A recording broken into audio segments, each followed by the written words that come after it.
siempre se mantuvo en posesión de la tierra en disputa.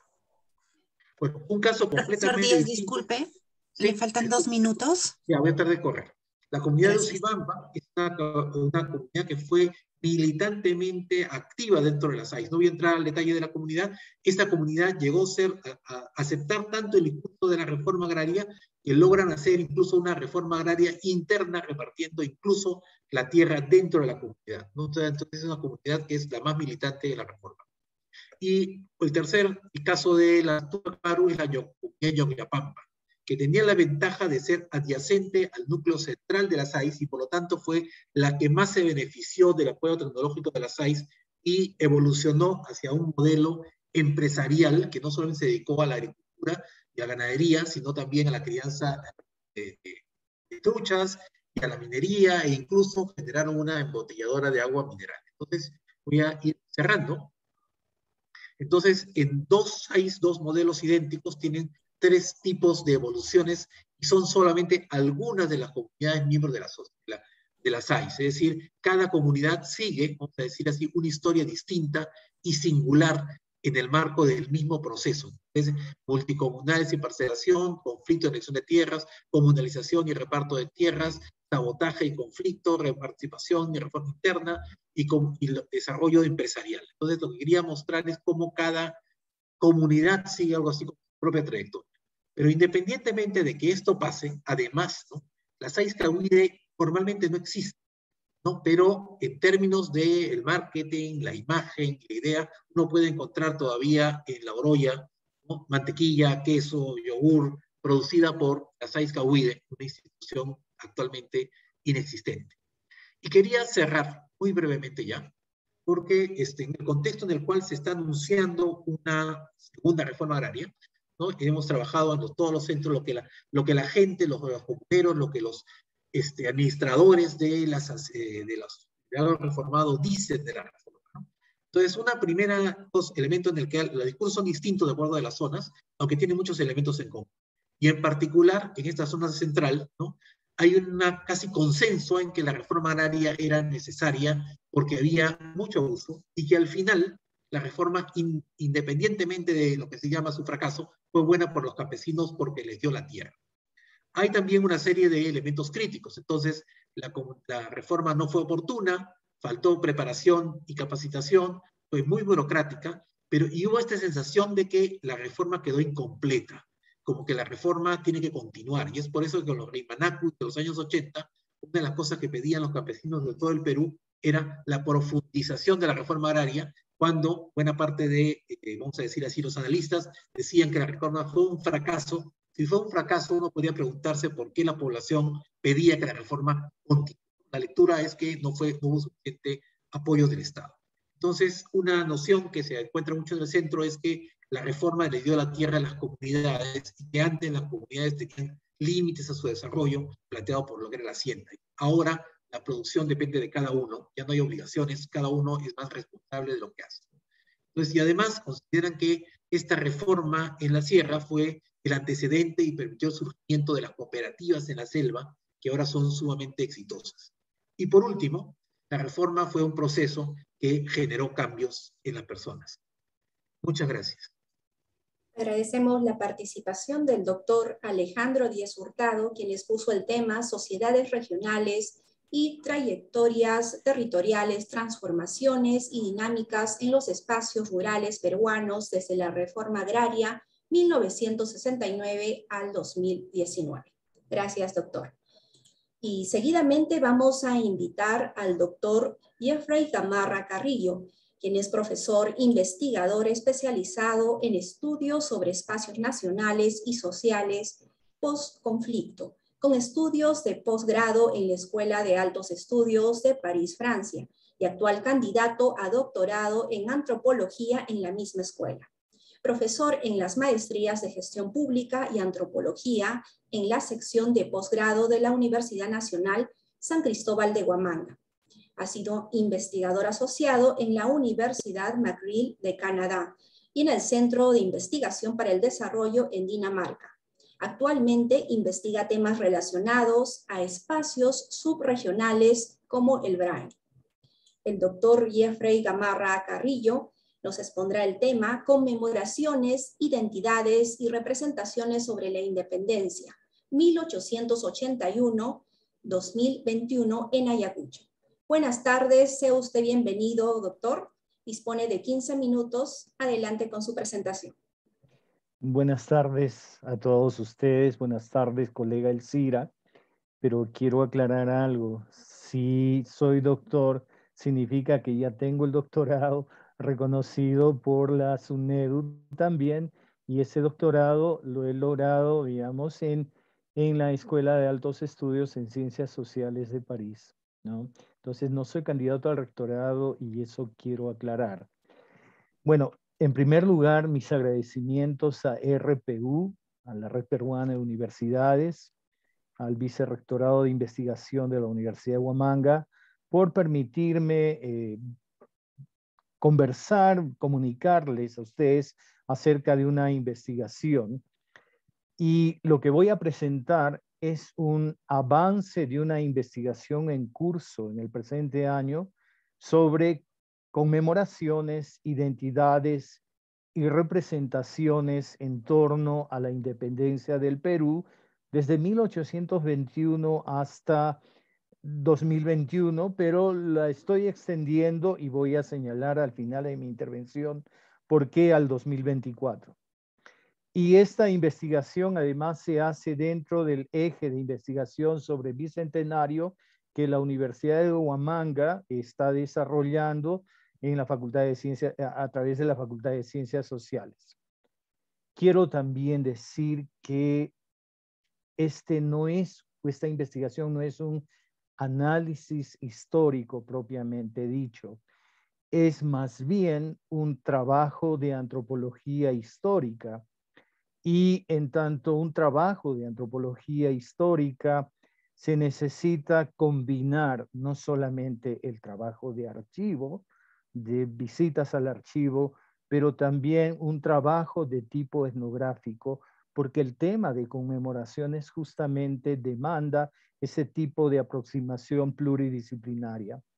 Y entonces no me voy a ceñir a algo que está muy en este bicentenario, es un tema de bastante discusión en torno al republicanismo en el Perú, la ciudadanía, la condición ciudadana, que no deja de ser importante, pero un trabajo de antropología histórica más bien me lleva a pensar, a estudiar la diversidad de la vida republicana.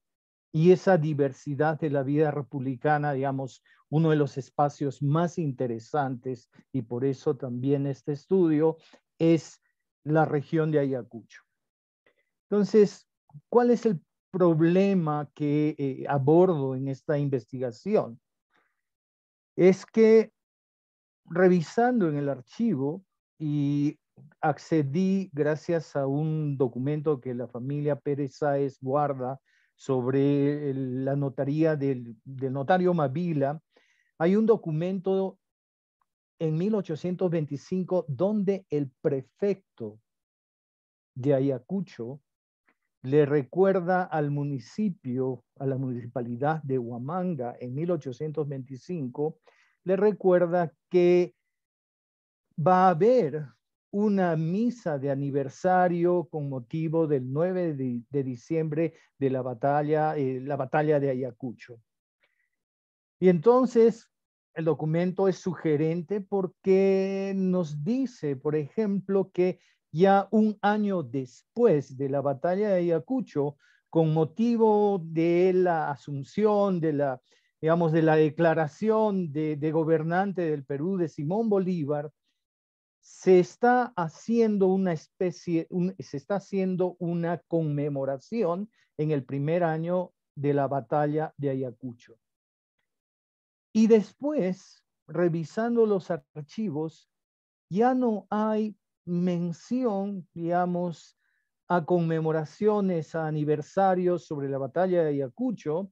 Hay algunas escasas referencias a lo que es, digamos, la jura de la independencia del Perú en Lima, pero no hay nada de juras de la independencia, de la jura de la independencia en Huamanga, etc. Es un largo silencio, diría yo, después de la batalla de Ayacucho, después de 1825, es un largo silencio donde no hay mayor, digamos, información, conmemoraciones acerca del tema de la independencia. Y en 1881, en plena guerra con Chile, un funcionario de la Universidad de Huamanga, hay un documento, le responde al prefecto de Ayacucho y le dice: he tenido la honra de recibir un oficio de la fecha transcriptorio del decreto prefectural con el objeto de solemnizar el aniversario de la jura de nuestra independencia y en contestación me es grato a usted que la ilustre municipalidad concurrirá al acto. Entonces, en 1881 se está conmemorando la jura de la independencia en Lima. Y esto respondería entonces a una historia oficial, a una conmemoración oficial desarrollada desde Lima.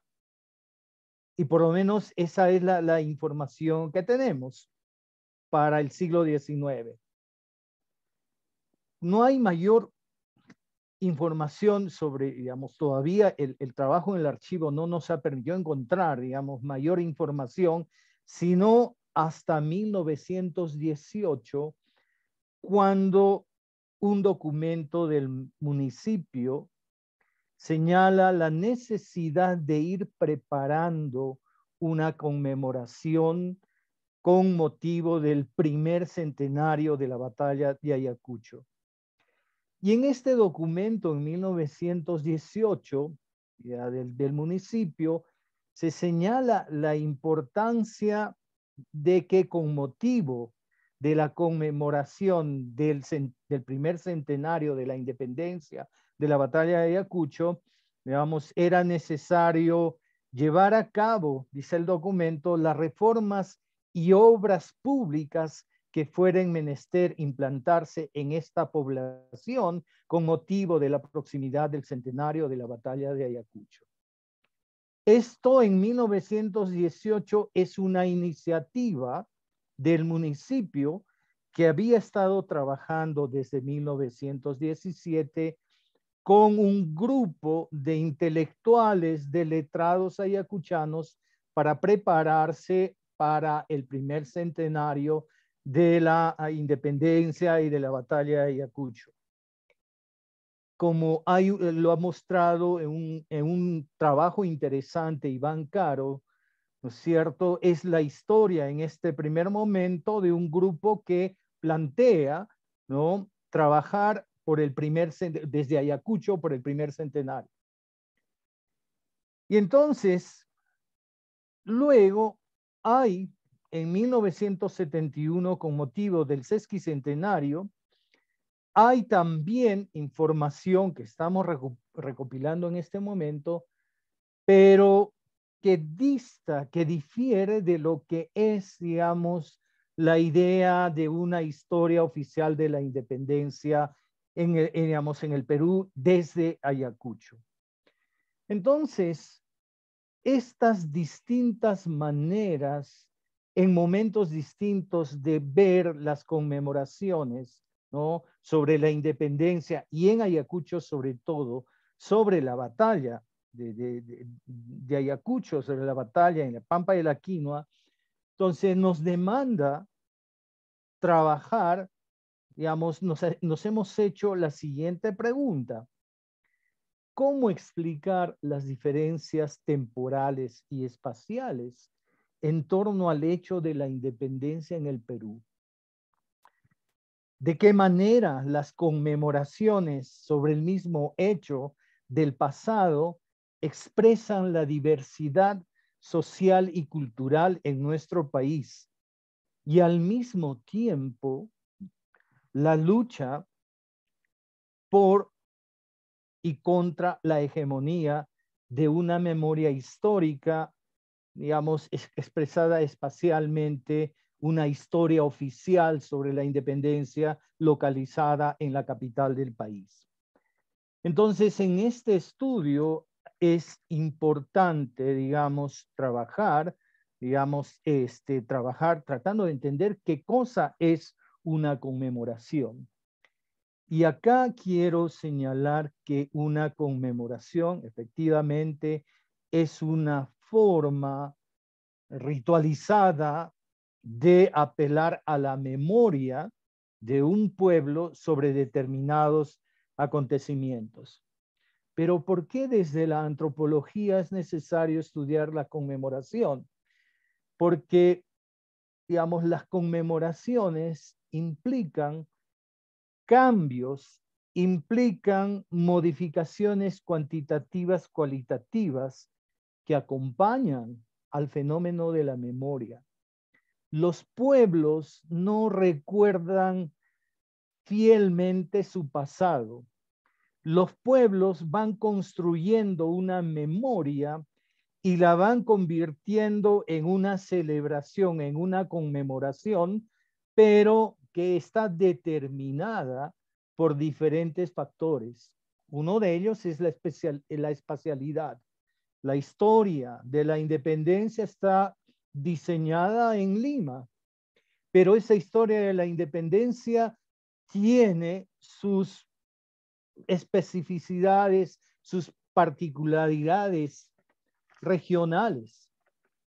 Entonces, la conmemoración nos permite conocer cuál es la diversidad de un país como el Perú, y por eso recalco la importancia de pensar el tema desde una antropología histórica. Y algo que además es importante es que una conmemoración es un ritual. No es solamente un acto de recuerdo, no es un acto solamente de hacer memoria del pasado, es un acto ritualizado, diríamos así, de renovar vínculos sociales.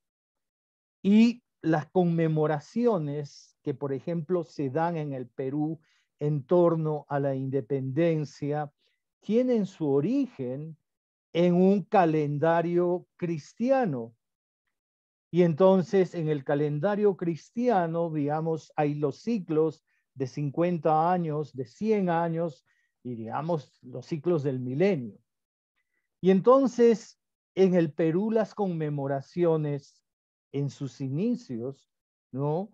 Han sido ritualizadas, sí, pero un ritual con raíces, con influencias cristianas. Y por eso ese documento de 1825 llamándonos, ¿cierto?, a un acto que tenía que ver con lo religioso, en fin. Y entonces la conmemoración, además, digamos, no solamente tiene una importancia ritual, pero también, como he señalado, las conmemoraciones expresan las tensiones entre historia oficial e historias historias particulares, historias regionales, etc. Entonces, se puede trabajar a través del estudio de conmemoraciones, digamos, la manera como el país ha construido y sigue construyendo su memoria y los actos de conmemoración. No es solamente recordar el bicentenario, sino ver cómo ese bicentenario es recordado en cada región, en cada espacio. Y esa recordación y finalmente esa conmemoración, que es, digamos, a qué tensiones lleva, qué conflictos genera. Y entonces, en este estudio, me he permitido trabajar tres momentos distintos, digamos, de las conmemoraciones. Estimado El doctor primer, Gamarra, sí, me indican que le queda un minuto, por favor. perfecto, gracias. Entonces, lo que estamos haciendo, lo que estoy haciendo es estudiar el primer centenario el sesquicentenario y esa idea crítica en un momento especial del Perú. Y a lo que voy a arribar además es a tomar en cuenta el actual bicentenario y este bicentenario que en este año simplemente pasó y nada más, pero que en el 2024 es un bicentenario sobre la batalla de Ayacucho. Y lo que estoy tratando de hacer es, digamos, proyectar hacia el 2024 cuál va a ser el proceso de conmemoración, qué se va a conmemorar, qué intereses se van dando, cómo se va organizando la conmemoración y cómo eso expresa no solamente la diversidad del país, pero la conmemoración a lo mejor ha dejado de ser un recuerdo, una memoria de la independencia y más bien interesa más, digamos, la mercantilización de la misma conmemoración, o a lo mejor en Ayacucho se trabaja más con un interés más turístico y no tanto el de mantener una memoria o finalmente reinventarla en torno al pasado de la independencia. Muchas gracias por la Agradecemos la participación del doctor Jeffrey Gamarra Carrillo, quien nos expuso el tema sobre conmemoraciones, identidades y representaciones sobre la independencia 1881-2021 en Ayacucho. Gracias, doctor. Y seguidamente vamos a pasar a las preguntas que nos hace llegar nuestra audiencia. Vamos a realizar la primera interrogante, que es dirigida para el doctor Alejandro Díez. Doctor Alejandro Díez, ¿cuál es la situación de las tierras o terrenos de la SAIS en la actualidad? ¿A quiénes le pertenecen? Muchas gracias por la pregunta. O sea, en realidad la historia de cada SAIS depende del proceso que ha experimentado. Entonces, por ejemplo, en la SAIS Tupac Amaru, donde todavía se mantiene el grueso del núcleo de la SAIS, todavía la SAIS existe como una entidad creada por la reforma, con personería jurídica, y es propietaria de la mayor parte de lo que fueron las tierras expropiadas y asignadas, ¿no? Sin embargo, esta SAIS Tupac Amaru ha tenido, entre comillas, que ceder en uso una parte de estas tierras, ¿no?, a las comunidades socias. O sea, cada comunidad ha recibido cerca de 2.000 hectáreas de tierras en uso, a pesar que legalmente no han sido transferidas. La SAIS sigue siendo la propietaria de estas tierras. Una parte de estas tierras, y en eso creo que todas las SAIS, la Pachacútec, la Tupac Amaru y la Cahuide, han vendido tierras a proyectos mineros. Han vendido pequeñas porciones de tierra con acuerdo de asamblea en las formas no legales para vender. El caso de la Cahuide, y en realidad de casi todas las otras, tanto de la Universidad Cáceres, Heroínas Toledo, las tierras han sido, vamos a decir así, ocupadas y parceladas, entregadas a las comunidades de manera más o menos, diría, informal. O sea, hay acuerdo de asamblea, hay acta de disolución, hay acta de entrega, pero la mayor parte de esas comunidades no tiene los títulos de esas tierras. Es decir, esas tierras están legalmente en el limbo, a pesar que en términos de ocupación están en poder de las comunidades. El caso de la Pachacútec es un poco distinto porque la SAIS terminó convirtiéndose en una empresa de propiedad privada. Entonces la empresa conservó una buena parte de las tierras, otra parte de las tierras fue cedida a las comunidades vecinas ex socias. Entonces, lo que comparten todas estas ex SAIS, o sea, todas las SAIS, lo que queda de las SAIS, es que la mayor parte de las tierras está algo así como en el limbo jurídico, porque no se han podido completar los procesos legales, por ejemplo, de titulación de tierras. La mayor parte de las comunidades que recibieron tierra de las SAIS tienen las tierras en usufructo, ¿no? Tienen las tierras bajo su control y en los términos que cada comunidad ha determinado, pero la mayor parte de ellas no tiene los títulos. El proceso de saneamiento y titulación está realmente muy retrasado. Gracias, doctor. Y ya para culminar, vamos a invitar a nuestros ponentes a que puedan dar su último mensaje acerca del tema desarrollado. Vamos a invitar nuevamente al doctor Jeffrey Gamarra Carrillo para que pueda participar en este caso con su último mensaje acerca del tema desarrollado. Adelante, doctor. Bueno, lo que yo quería enfatizar es que vivimos un momento muy especial en el país, ¿no? Y este 2021 simplemente fue una conmemoración quizás que incluyó actividades, en fin, pero como que la población estaba más ocupada con el problema de la pandemia y nosotros estamos atravesando, además como país, una situación que tiene que ver con la gobernabilidad del Perú. Para el 2024, digamos, donde Ayacucho, digamos, va a ser un espacio importante, porque la Pampa de la Quinoa finalmente es un espacio de representación, cómo analizar el fenómeno de la conmemoración. Y lo que vemos es que, y me atrevo a decir que la historia de la independencia como que cada vez tiene menos impacto en nuestras nuevas generaciones. Por otro lado, imagínense un alcalde que puede decir, acá hubo la batalla de tal, de Secchapampa, etcétera, y entonces puede pensar más antes que en la batalla y en la memoria, puede pensar más en el atractivo turístico que puede incorporarse con motivo del Bicentenario. Entonces, remarco, digo, la cuestión de la conmemoración pone en tensión lo que es la memoria propiamente dicha y en relación a diferentes factores como las identidades, los intereses, las nuevas tendencias, y esa es la intención de este trabajo que está todavía en la fase de investigación. Gracias. Gracias, doctor Gamarra. De igual forma, vamos a invitar al doctor Jesús Tumiquispe para que nos pueda precisar su último mensaje respecto al tema desarrollado. Adelante, doctor. Bueno, simplemente yo quisiera enfatizar respecto a la problemática ambiental. Creo que el tema ambiental no solo se caracteriza por ser un tema transversal, lo que equivale a decir que no solo es parte de la agenda local, regional, nacional, sino también global. Y que el tema, digamos, del medio ambiente debe ser una tarea de todos. Vale decir, del Estado, de la empresa, la sociedad civil. Solo así consideramos que se estaría, digamos, aperturando las nuevas posibilidades de desarrollo para la humanidad. Muchas gracias. Agradecemos al doctor Tumi por este importante